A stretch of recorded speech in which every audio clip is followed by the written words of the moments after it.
Hey guys, looking at the gear today, we've got the boar brush from Semogue. It's the Torga C5 with the premium bristles.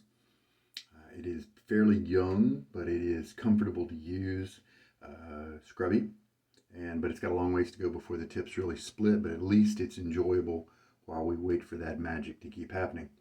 The razor is the Charcoal Goods Everyday, and we're going to put this black Gillette 7 o'clock black, super platinum in it. Chasing Sunsets by Storybook Soapworks. And I think this scent is really interesting. The beach, a little bit of kind of fire and burning wood, that sort of thing. That's the goal. I think there's maybe a little bit of vanilla or something. There's some fruity bits in there. I don't know why exactly, but I really like it. So this has been soaking for several minutes. We're going to put that back in the water. And then to finish things off, we have Declaration Grooming Tribute. I think it's a mango and pineapple scent, I believe.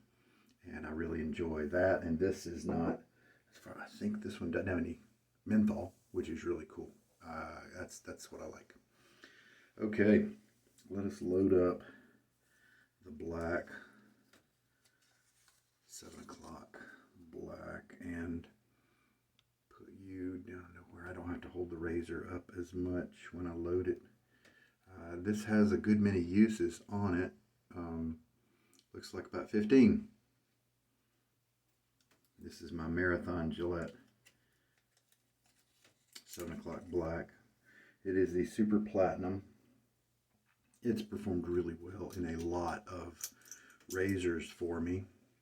So this is the everyday, and this is the brass finish here on the head. But this is a more of an antique brass finish on the handle, and I don't mind. They'll both eventually kind of catch up with each other. Someone said that I could use some of the different chemicals out there to force a patina on the head to have it darken up to match the handle. And I think it's a very good idea. Maybe I'll take it someday. All right.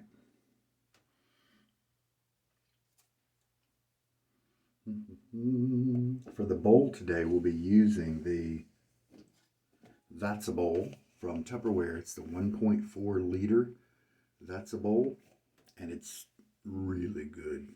I wish that you could buy these things separately. My introductory search on the internet after I discovered how good this bowl was, just the right size, turned up that it wasn't really as easy to find separately. You could buy a whole set for like $50 or something. But if you need a set of this kind of bowl, I'll tell you what, you know what it's great for? Popcorn while you're watching movies and TV, because they're bigger versions, and we've got the one that's like this long, this wide, and it's a half round, and it's even got a cover. I'd love to throw popcorn in there and go watch TV with the kids. All right, but this size right here looks like it's 7, maybe 8 inches in diameter at the top. Is wonderful for mixing up a lather. So let me get my face wet and we'll load the soap and then start doing that. Shake out a lot of the water. And let's load for 20 seconds. Starting at 10. Storybook did close their doors last year. He was going, the maker was going to graduate school or some upper level education like that.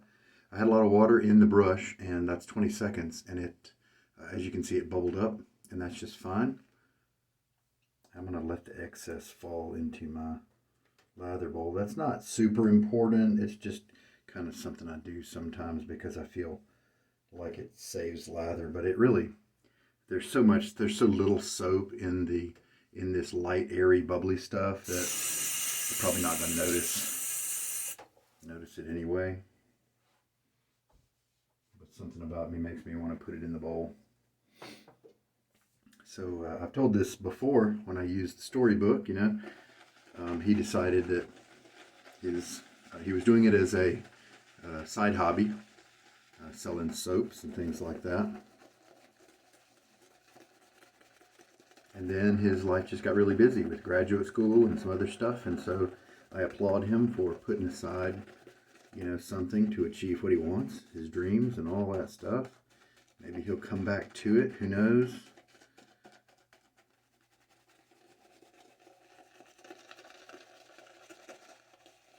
And Storybook is a wonderful soap base. And I'm back, and I remembered to bring, I remembered that I did have my syringe at this location. I'll go ahead and stick in a teaspoon.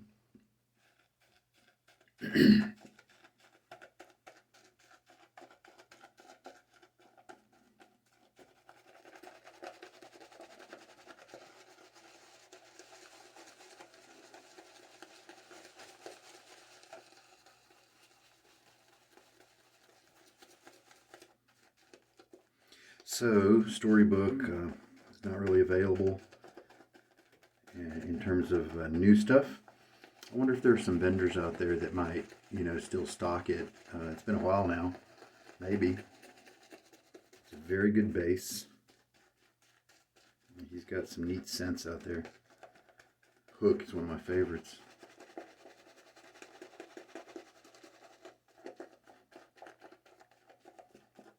And this bore is one of the bores in my borathon where I am tracking each use, and I am having them all kind of grow up together. Using them all once and then in a rotation, and then using them all again in a rotation. So they're all at about the same number of uses per brush, and that way I can compare them pretty nicely. I've got Zeniths and Semogues, Omegas. Sterling has a bore brush that I've got in there. It's pretty interesting to watch them all grow up.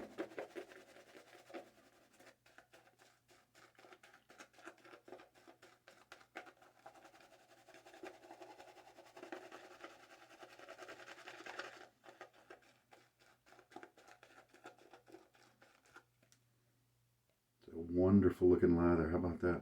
The only thing I regret about this bowl is the color. You can see the lather in there, but it sure would be easier if it was a different color than white. Now look at the shapes there. Look at how easily it sits up on the tip of the edge of the bristles. That is, to me, a lather that needs more water. He's able to hold a sharp structure like that a little too easily for me. So I'm going to keep adding water.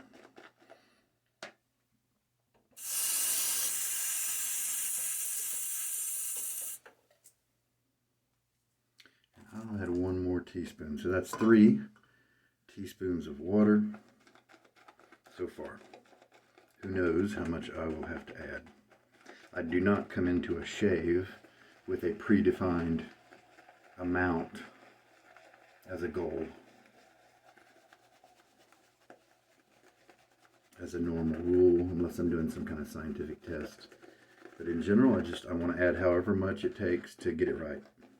And then I share that with you so that if you're having trouble with this particular brand, and even if you luck out and find me using a similar brush to you, then that will make the loading and the water ratios even more relevant. Brush can make a big impact and change a lot of things about your ratios, and so if you have a brush that differs a lot, it can definitely affect the load time especially. And then when the soap loads less or more soap than you're expecting, then that's going to affect how much water you use. This is a low brush. It's kind of scrubby. It's got a low loft, but a nice wide knot for a Semogue. And so it's got a nice feel on the face. And the tips are very comfortable.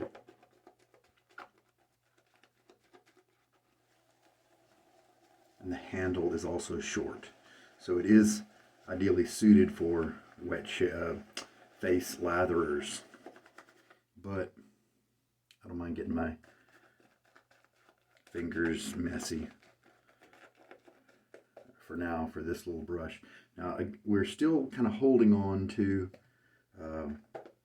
a good bit of structure there. All those shadows and ridges and undulations and stuff. I'm going to spread a little bit of this on my face, maybe break up some of my oils on my face.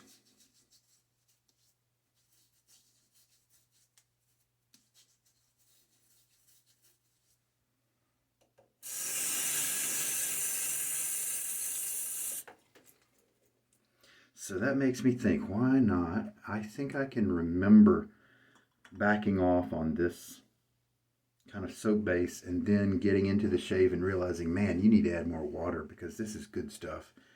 And so I'm going to go ahead and add another teaspoon. So that's putting us at about 4 teaspoons for this shave. And that is a lot of lather now.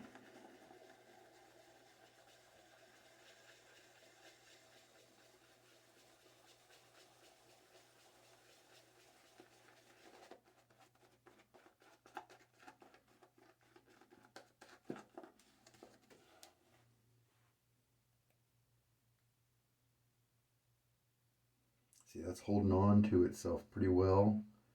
See how it dropped in a big blob? I could put more water in this, but let's just kind of give this a good mix and then use it. See what happens. If I have to add more water, I can.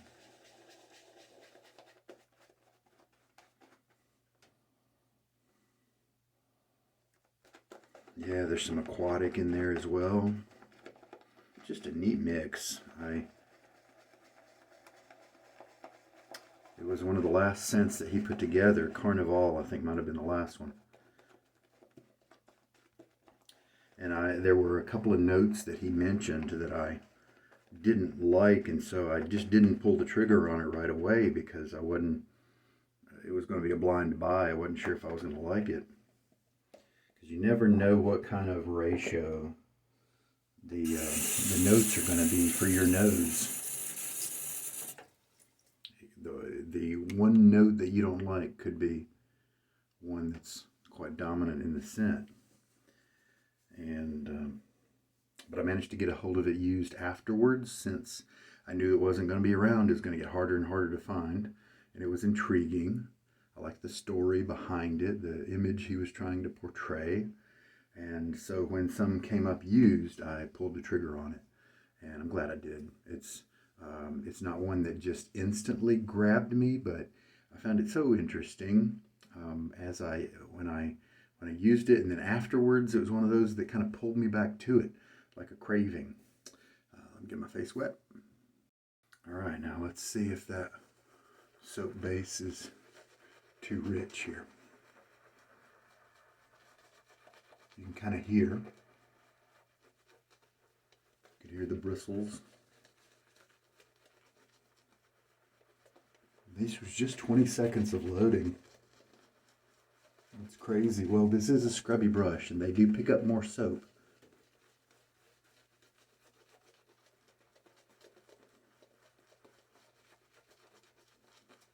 This does look like maybe I need a little bit more water, but I'm going to give it kind of a workout on my face here first. Kind of working it into my skin.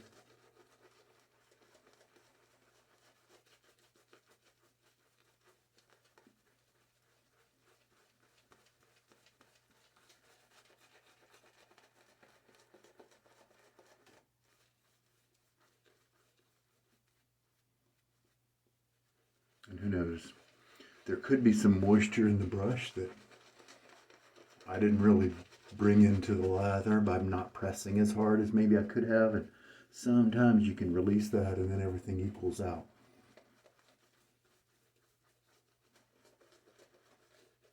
But this is a very comfortable, enjoyable brush right now. and I'm a big Semogue fan, and I like the coverage. I like the feel, the footprint of it on my face, if you will. Yeah, I don't think I'm going to add the water. I'm just going to get a good mix on my face and work it in a bit more. And then as these tips continue to split as you use it, I don't do any kind of break-in shortcut, except for maybe if it's young, if it's really young, I might do a longer soak, like maybe an hour before the shave. I might soak it in water.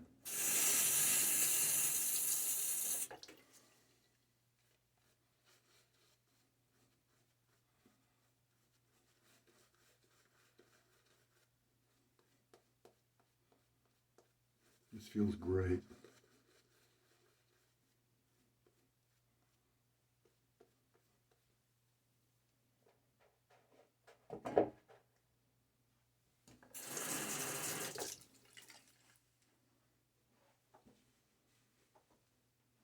All right, let's see how the Everyday does, which is a fairly mild Charcoal Goods razor. I have used the Charcoal Goods level 1 and level 2, and they were both way too aggressive for me.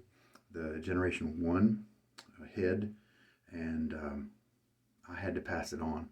I was able to change my angle to ride the cap a little bit more, to have a more narrow blade angle, and that helped, but still it was very aggressive, and I just didn't enjoy using it. So I passed it on. But then when the Everyday came out, and I did a little bit of research, and I discovered, wow, that's more mild, you know, Everyday. They're going for something that's kind enough to use more frequently. Ooh, now this feels good. And this razor blade is not new, but it is kind of feeling like it is. Moving through that hair very easily. I may have to upgrade this particular blade to be kind of a little higher status, you know, one of my favorites. It just consistently glides through the hair very nicely.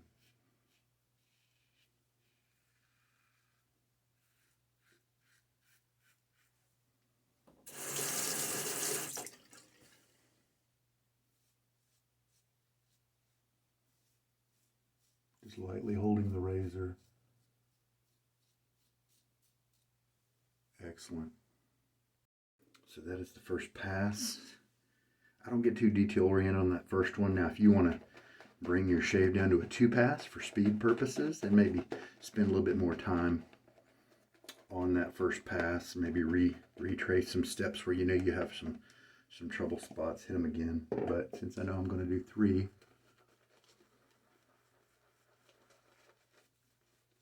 the first one is just a rough draft. Oh man, this lather's great. Feels terrific on my skin. Very slick, nice glide. I'm going to go cross grain now. Really pretty much a smooth feeling. And I guess the Everyday generally does provide that for me. For a lot of razors, that is the exception, but I think with the Everyday, it's kind of the rule. And I have been getting good closeness. Sometimes when you go for comfort, you have to sacrifice closeness, but I believe that the Everyday has been treating me well regarding the closeness.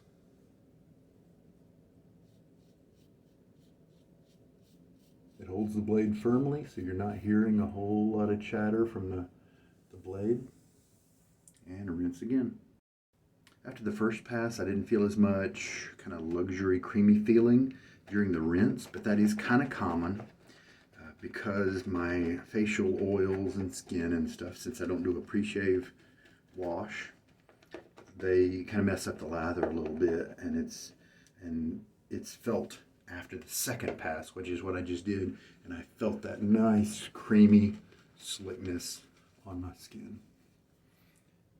Yeah, I've got another 3 passes of lather in that bowl, so that was 20 seconds of loading.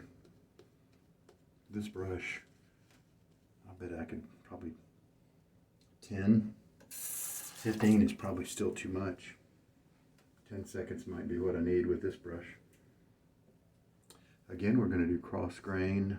My usual technique is to just repeat the cross grain on my cheeks.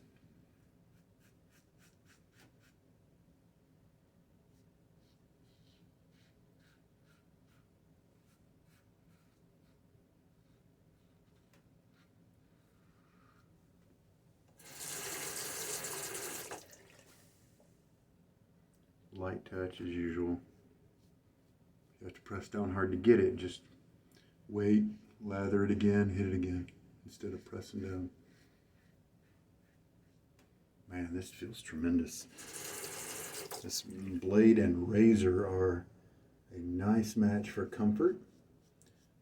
We'll have to wait till the end of the shave to make sure it's a match for closeness. If I have a bad shave, ooh, very nice. I'm going this direction here.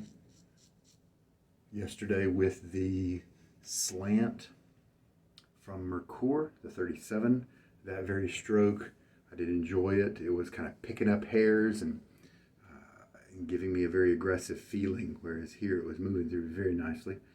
Probably because it's done a nice job gradually reducing the stubble the first 2 passes, and so there was less to kind of work on, less to hack at for the third, and it was able to be a lot smoother.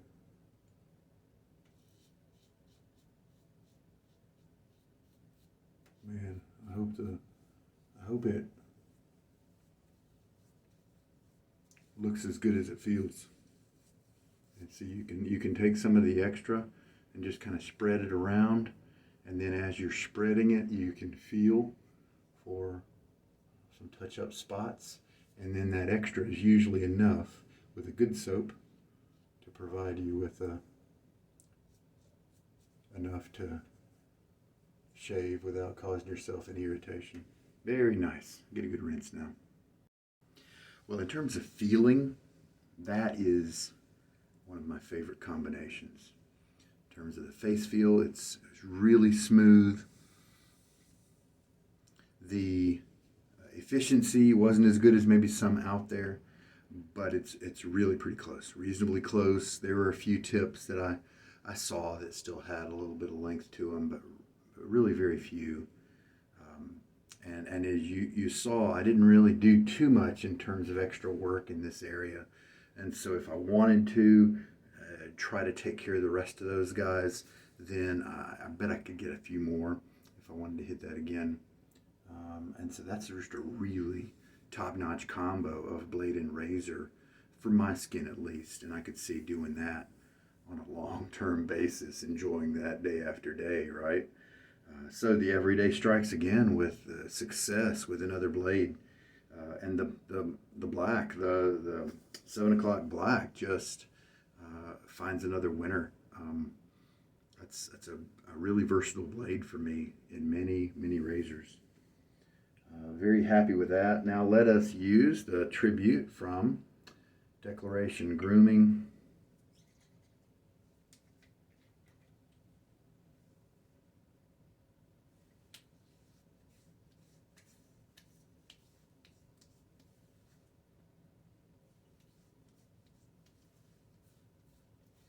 It's got some good stuff for your skin and some good smells. Very nice. No irritation, as you might have guessed. I sure don't feel any nicks. I did not feel any sensitivity as I was doing splashes. Today happened to be using cold water, pretty cold, and colder than usual, like if I'm in the summer months or spring, because we're at the trailing end of kind of winter, starting into spring, that sort of thing. And the groundwater is still pretty cool. And a lot of times that level of coldness will alert me as to any dings or something. It's almost like a diagnostic tool, kind of like the alum can be as well. Pro tip, not pro tip, but just pro warning, if you use the alum, make sure you rinse that off your face it's important to do that. Witch hazel, you don't have to do it with witch hazel, but alum is a salt, and it should definitely be rinsed off your face after you use it. Maybe leave it on for a couple minutes and then rinse it off. Excellent. Well, I have a ton, like I told you, of very nice lather here. And yeah, this soap base looks like one where I can leave it a little firm, but still, as you can see, the craters and stuff aren't so much there anymore. They've been smoothed out a little bit, but it is able to hold its shape pretty well. It's not dripping like a lot of my other lathers are with other soap bases, but I don't mind it because it felt really good today. And as you can see, this bowl doesn't have any kind of ridges or aeration effect in terms of on purpose, agitation type bumps, etc. And we still have kind of micro bubbles and some medium-sized bubbles in the lather. And so I continue to assert that the soap is really what provides those bubbles and maybe the brushing action itself, instead of some people say, I don't want those fancy things in my bowl because I don't want to add air to my lather. Well, I didn't have anything in here, and there's still air in the lather. All right. Yeah, definitely 3 passes in there. 3 passes of good, rich lather, and it got it felt maybe a little thick on the first pass, but then I thought, I bet it'll even out after this on the second and third, and it sure did. I've started to have that happen, or at least I've started to notice it, so I can rely on it now, that pattern sometimes. All right, I'm just going to clean up some of my gear. So it's looking like 4 teaspoons of water was used. I believe I refilled it twice. So that is the companion to the 22nd load with this scrubby boar brush. Now, I guarantee you, if I had a soft badger that was luxuriously comfortable, that 20 seconds wouldn't produce as much lather because it wouldn't be gathering up, pulling up as much soap from the puck in the early stages there. But that's why I try to record the brush as well as the load time, so that in the future, if I'm looking at my data, I can pick a formula that if I do look in advance of the shave to try to get a good guess. Pick a brush that resembles the one I'm using to keep the data a little bit more relevant. So I just finished stropping this brush on the towel, giving it a good dry, traveling tomorrow. So I want to make sure we get the water out of the middle. Make sure you get the soap. That's a little easier on the boars than it is on those high density badgers. Not as much rinsing is required with the boar to be able to just get all that soap out. Very important to do with natural hair brushes. But this guy, these premium bristles on this Torga are just tremendous. They're very soft, and it's opening up more and more with each shave. I really think I'm going to enjoy where this brush lands. I'm enjoying it now quite a bit. I think it's just going to be extra special when more and more tips split. You'll usually find the tips on the outer edge of the knot will split before the center. At least that's the way it seems to me. Very nice. Very happy with that guy. I told you the info about the usage today of the water and the soap. The tribute splash, those notes, those fruity notes worked very, very well with the Chasing Sunsets. The fruitiness was a great blend of the two parts, so great harmony there. I think that's it. I think we're good. So thank you for joining me on this shave, and I hope there's been something good for you in this video. You guys, take care. This is Sugar Daddy Shaves. Good night.